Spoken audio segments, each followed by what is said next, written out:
Assalamualaikum warahmatullahi wabarakatuh. Selamat siang semuanya, anak-anakku sekalian dimanapun kalian berada. Mudah-mudahan kita semuanya senantiasa dalam lindungan Allah Subhanahu wa Ta'ala dan dalam dilimpahkan segala rahmat dan hidayahnya, amin. Anak-anakku semuanya, sebelum kita ke sesi berikutnya, terlebih dahulu mari kita semuanya membacakan doa. Mudah-mudahan belajar kita hari ini mendapatkan barokah dan bermanfaat bagi kita semuanya. Berdoa menurut kepercayaan dan agama masing-masing, dipersilakan. Berdoa selesai. Oke. Anak-anak semuanya,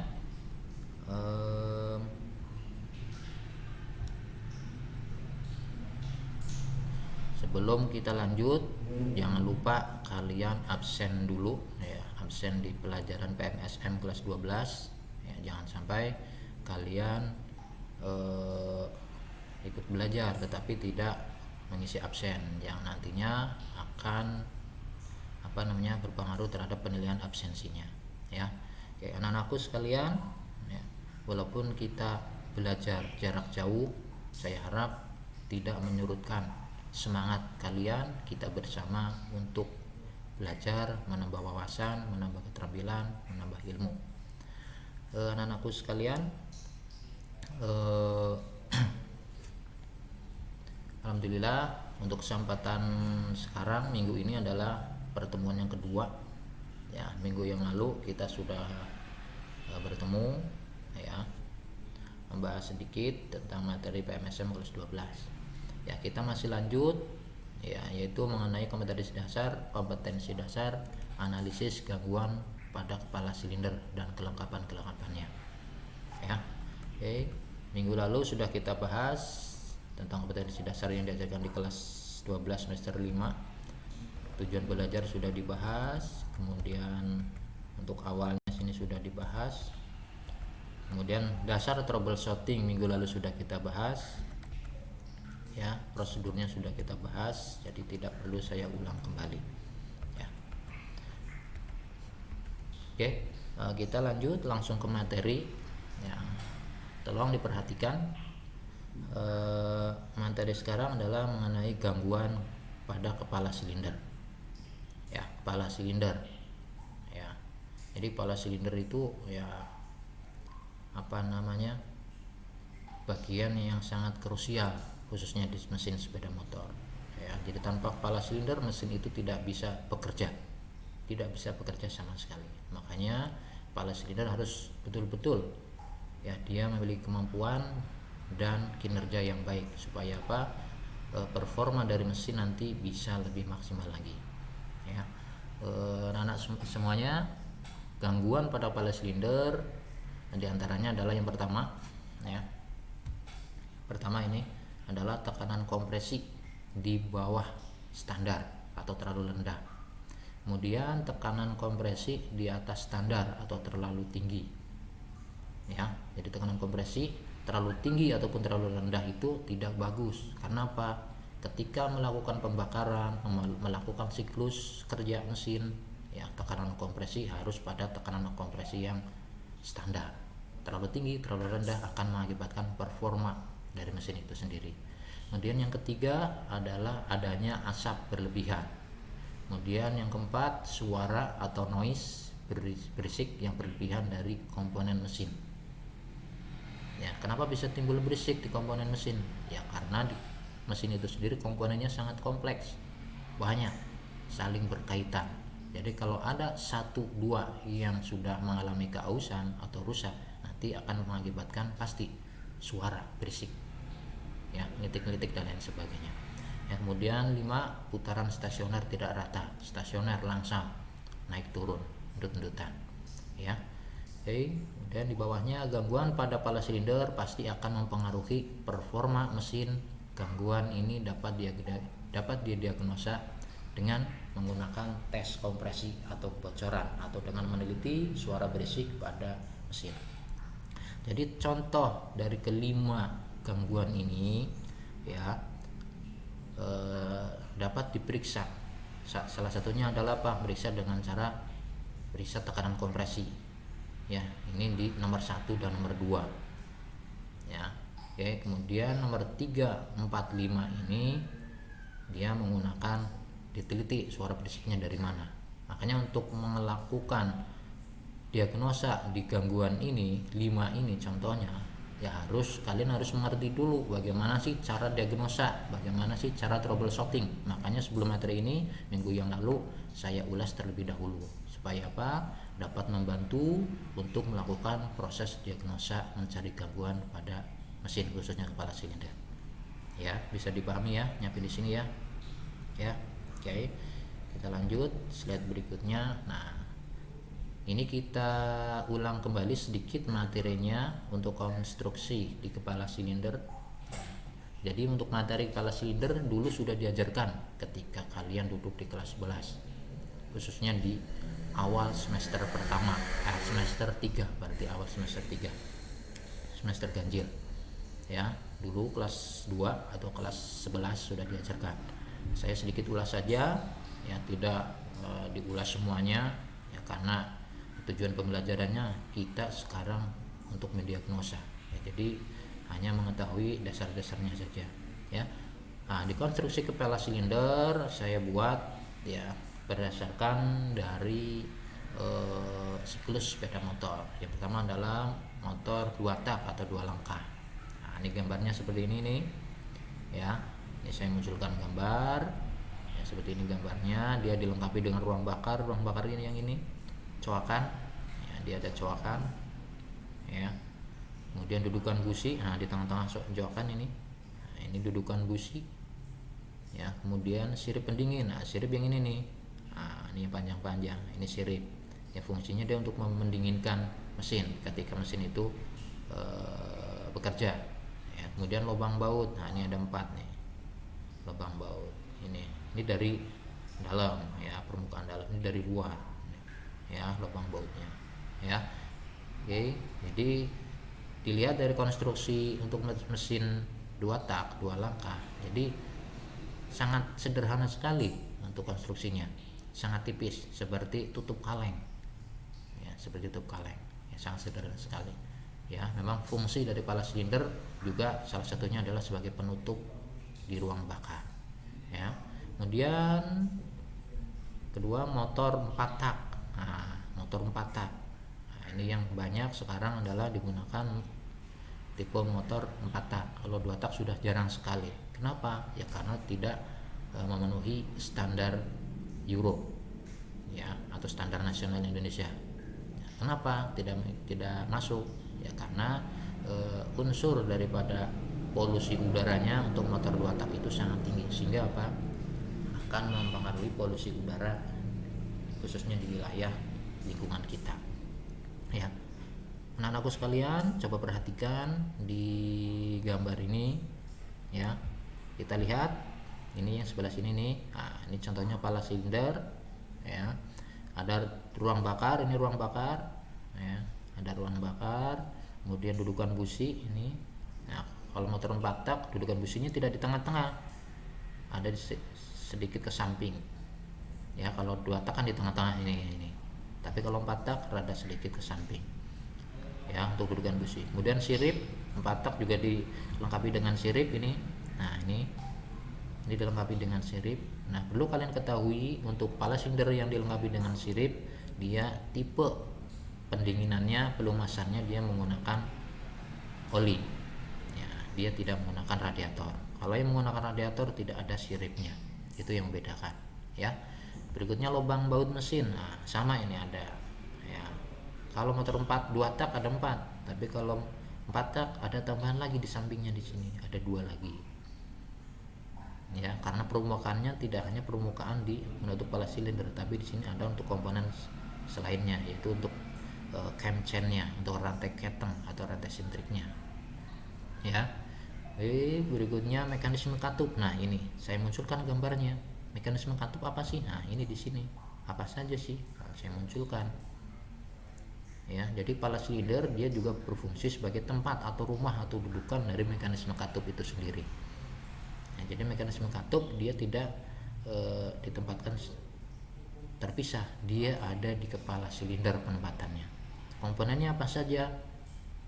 Nah, ini ya jelas ada katup in dan X, ini katup 2, kemudian valve guidnya ya, ghost clap, kemudian dudukan pegas ini, kemudian steam seal atau seal clap, kemudian pair clapnya, pegasnya ya. Pegasnya ada yang satu, ada yang dipasang 2 ya, pair pegas luar maupun dalam.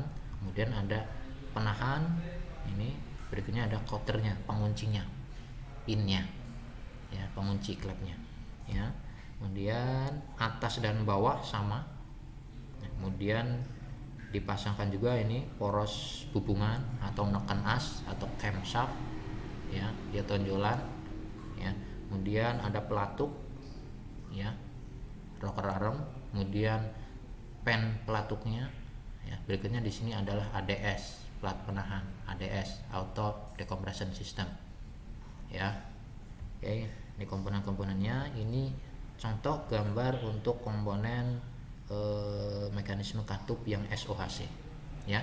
Oke, kita lanjut slide berikutnya ya, sebentar. Nah, ini mengenai sirip pendingin tadi perbedaannya. Nah, untuk tipe apa yang gambar atas ini, nah ini untuk pala silinder yang menggunakan tadi sirip pendingin, dia pelumasannya menggunakan tipe pakai oli ya, pelumasan oli ya. Tapi kalau yang di bawah ini adalah pelumasannya menggunakan cairan radiator, water cooling ya. Makanya untuk di sini dipasangkan water jacket ini ya, water jacket. Nah, ini lubang-lubang ini water jacket ya. Dia fungsinya untuk tempat di mana bersirkulasinya air radiator coolant di sini. Jadi radiator dia mengelilingi ruang bakar. Kenapa? Karena pusat dari pembakaran itu ada di dalam ruang bakar. Makanya di ruang bakar itu harus didinginkan semaksimal mungkin. Ya, dipahami ya sampai sini ya. Oke, kita lanjut slide berikutnya ya. Oke, kita sedikit mekanisme katup. Untuk mekanisme katup seperti ini gambarnya ya. Pengertiannya apa sih mekanisme katup? Nah, adalah sebuah rangkaian mekanis yang tersistematis untuk membuka saluran intake di saat piston berada di langkah hisap dan membuka saluran exhaust ketika piston berada di langkah buang. Jadi fungsi utamanya adalah untuk membuka katup hisap dan buang sesuai dengan waktu dan durasi yang sudah ditetapkan. Makanya ya, jadi mekanisme katup ini bergerak secara sistematis, berurutan. Jadi tidak bisa katup rokan as dulu, ini dulu, tidak, saling berkaitan semuanya. Ketika salah satu komponen terjadi kerusakan, kausan akan mengakibatkan kinerja dari mekanisme katup itu akan terganggu ya. Oke, berikutnya tipe daripada mekanisme katup nih, contohnya OHV, overhead valve ya, OHV yang ini. Nah, ya, overhead valve ya, dia bedanya apa? Nah, untuk menggerakkan rocker arm dia menggunakan push rod atau batang penekan seperti sumpit bentuknya ya. Masih tetap dipasangkan camshaft, tapi penempatannya tidak di cylinder head, tidak di kepala silinder, tapi adanya adalah di bawah di sini. Camshaftnya, noken asnya ada di bawah ya, di blok silindernya ya. Oke, untuk tipe OHV ini biasanya untuk mesin-mesin kompresor, untuk mesin cuci steam dan lain sebagainya. Untuk giling tepung juga menggunakan mesin tipe OHV. Dan kedua adalah mesin tipe OHC, overhead camshaft. Nah, untuk OHC ini dibagi jadi dua ya, SOHC dan DOHC. Dari dua tipe SOHC dan DOHC ini mengalami perkembangan yang cukup pesat. Untuk sekarang, untuk DOHC perkembangannya cukup bagus ya. Setiap merek berbeda-beda. Misalkan untuk di Honda masih DOHC, kemudian di Yamaha mungkin ada istilah yang lain, VVA ya, valve variable actuation. Ya, ada penambahan teknologi lagi, belum di mobil ya, macam-macam ya. Oke, untuk OHV OHC tipenya SOHC single overhead camshaft, kemudian DOHC double overhead camshaft. Bedanya apa sih SOHC dan DOHC? Nah, perlu kalian pahami ya. Untuk SOHC bedanya adalah penggunaan dari camshaft ini atau noken as itu dia hanya menggunakan satu noken as, single satu. Tetapi untuk DOHC menggunakan dua, double ya, dua ya. Jadi masing-masing noken as camshaft itu menggunakan masing-masing katup ya. Jadi beda-beda antara camshaft untuk in dan X itu berbeda ya. Tapi untuk SOHC satu noken as dia menggerakkan dua katup, antara katup masuk dan buang digerakkan secara bersama-sama ya. Oke, bisa dipahami ya. Ini untuk gambar di kanan seperti ini dari samping push rodnya ya, ini penampang dari samping semuanya ya. Oke. Nah, untuk DOHC sekarang sudah mulai banyak digunakan, apalagi untuk motor-motor sport.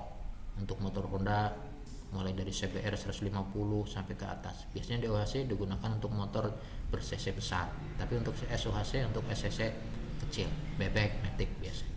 Ya, dipahami ya sampai di sini ya mekanisme katup ya. Oke, nanti kalau ada yang perlu ditanyakan nanti kalian bisa tanyakan ataupun didiskusikan nanti di WA group ya. Kita lanjut gangguan kepala silinder. Tadi kalau nggak salah sudah ya. Maaf. Berikutnya memeriksa tekanan kompresi. Nah, kita periksa tekanan kompresi nih ya. Oke, tekanan kompresi dapat diukur dengan menggunakan alat yang namanya compression gauge. Compression ya, bukan kompresium ya, compression salah ya. Compression gauge atau kompresi tester meter. Ya, bentuknya ini seperti ini ya. Adapun cara pemeriksaan menggunakan alat ini adalah ya, pertama-tama pagi sebelum digunakan harus kita panaskan terlebih dahulu sampai suhu kerja yang normal ya, suhu kerja yang normal. Panaskan nggak usah lama-lama lah, sekitar 1-2 menit sudah cukup ya. Kemudian matikan kunci kontaknya ya. Setelah itu buka businya di sini, buka businya. Setelah dibuka pasangkan compression gauge-nya ya. Kalian harus teliti nih ya, ulirnya, periksa ulir di businya, jangan sampai salah. Motor sport dipasang pakai ulirnya motor matic, motor bebek, berbeda ulirnya ya.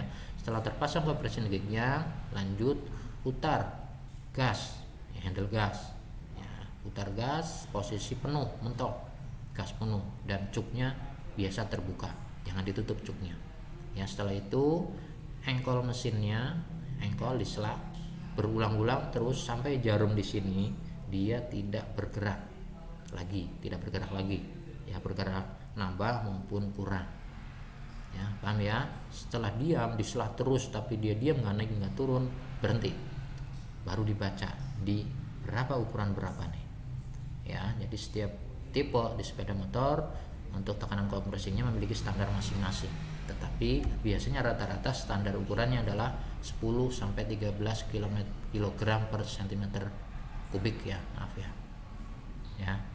per cm kubik, bukan persegi ya. Bisa dipahami ya. Oke. Oh Pak, kalau kita tidak punya alat ini bagaimana ya? Kalau di bengkel umum biasanya menggunakan jempol tester, jempol seperti ini ya. Jempolnya masukin ke lubang busi ya, itu kalau tidak ada alatnya ya. Oke, tapi kalau ada alatnya usahakan gunakan alatnya, compression gauge-nya ya. Oke, kita lanjut. Adalah gangguan tekanan kompresi di bawah standar, terlalu rendah ya. Biasanya masalahnya ini yang A ya, terjadi pada bagian katup atau klep valve ya. Pertama, celah klep tidak tepat, bisa terlalu longgar, bisa terlalu rapat. Kemudian batang klep bengkok atau terbakar ya, biasanya tidak rata. Kemudian ketiga, cara buka klep tidak tepat pada saat bongkar pasang, mungkin didagor, dipukul, dikencet dan lain sebagainya, tidak menggunakan special service tool ya. Akibatnya apa? Akan merusak ya.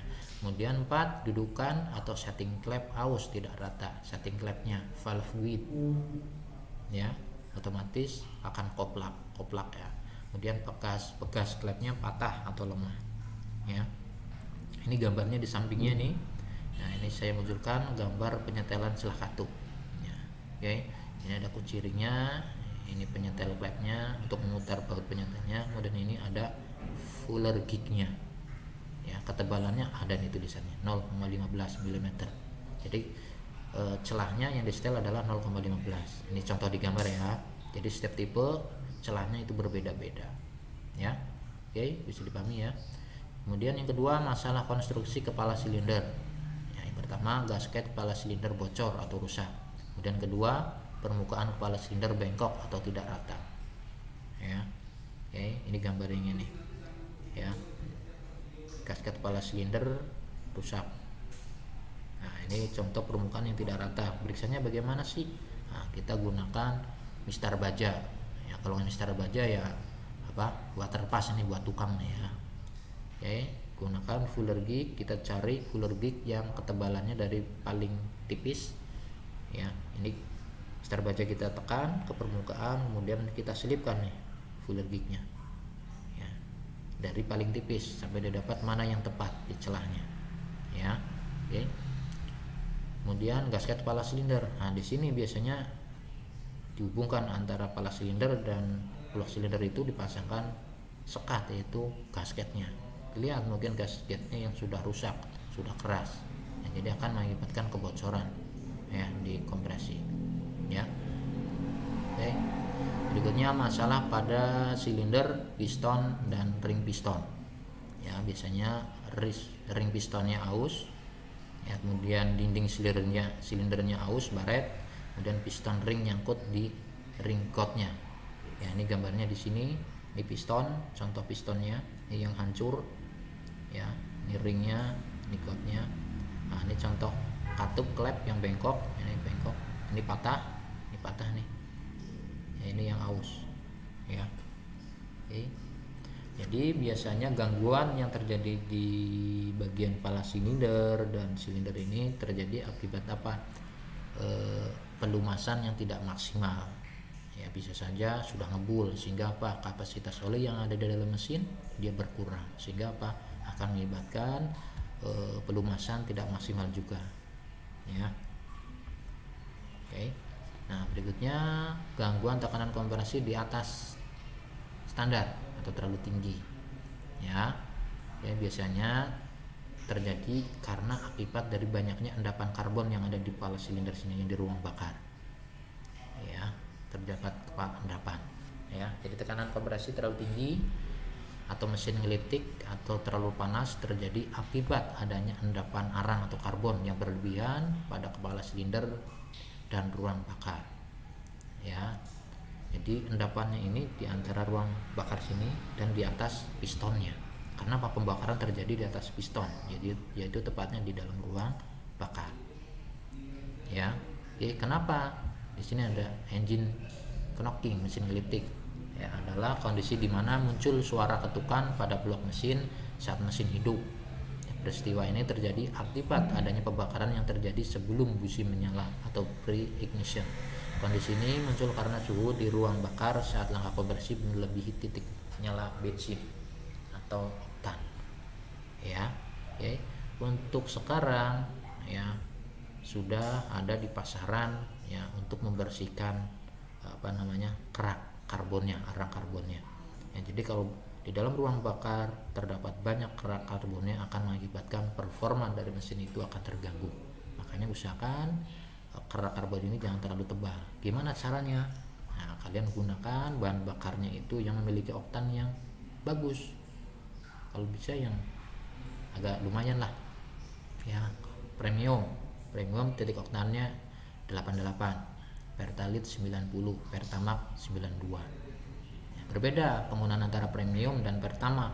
Kalau premium cepat sekali menimbulkan kerak arangnya, tapi kalau Pertamax biasanya di sini keraknya sangat tipis sekali, bahkan mungkin tidak ada kerak ya, mungkin tidak ada kerak sama sekali. Sehingga apa ya, makanya kalau kita menggunakan Pertamax performanya sedikit lebih enak, enteng, kencang ya. Bisa dipahami ya. Oke. Untuk sekarang untuk proses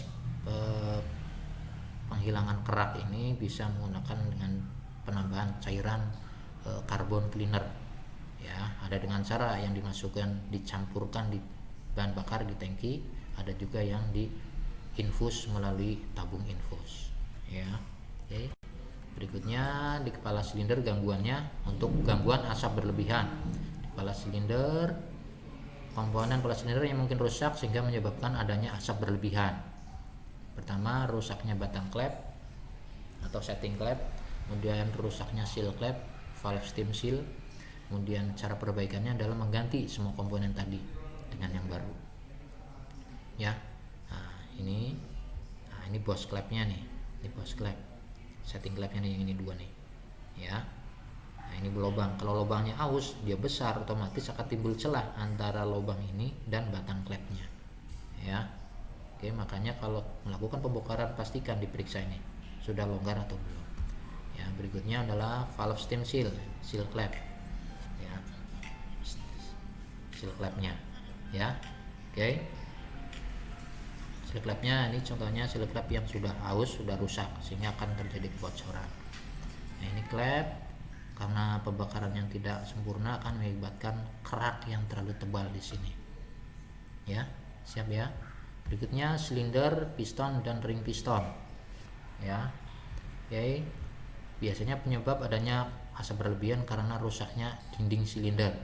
Nah ini dinding silinder nih, baret, skrat, sangat parah sekali. Kemudian ini dinding pistonnya, kemudian ini ring pistonnya. Kalau terjadi kerusakan seperti ini ya harus diganti ya piston setnya dengan yang baru ya, yaitu dengan melakukan oversize, berarti ukurannya tidak standar. Ketika motor kalian masih standar, diganti jangan standar lagi ukurannya, pakai oversize 50, 100 dan seterusnya ya. Bisa dipahami ya. Oke. Nah mungkin cukup nyampe di sini saja. Untuk materi yang berikutnya, overhaul kepala silinder, nanti kita lanjut untuk di minggu berikutnya ya. Oke, mungkin sampai di sini saja pertemuan kita hari ini. Mudah-mudahan bermanfaat. Nanti bisa kalian putar kembali, bisa kalian play kembali ya video ini. Kalaupun nanti ada yang kalian belum paham, nanti bisa kalian tanyakan kembali ke saya di grup WA grup ya. Oke. Nah, setelah ini saya ngasih tugas, nanti saya share di WA grup saja ya tugasnya ya. Oke, mungkin itu saja dari saya ya. Tetap belajar walaupun dengan kondisi yang serba keterbatasan, belajar jarak jauh, jangan menyurutkan semangat belajar kalian untuk tetap menggapai cita-cita kalian. Terima kasih. Cukup sekian dari saya. Wassalamualaikum warahmatullahi wabarakatuh.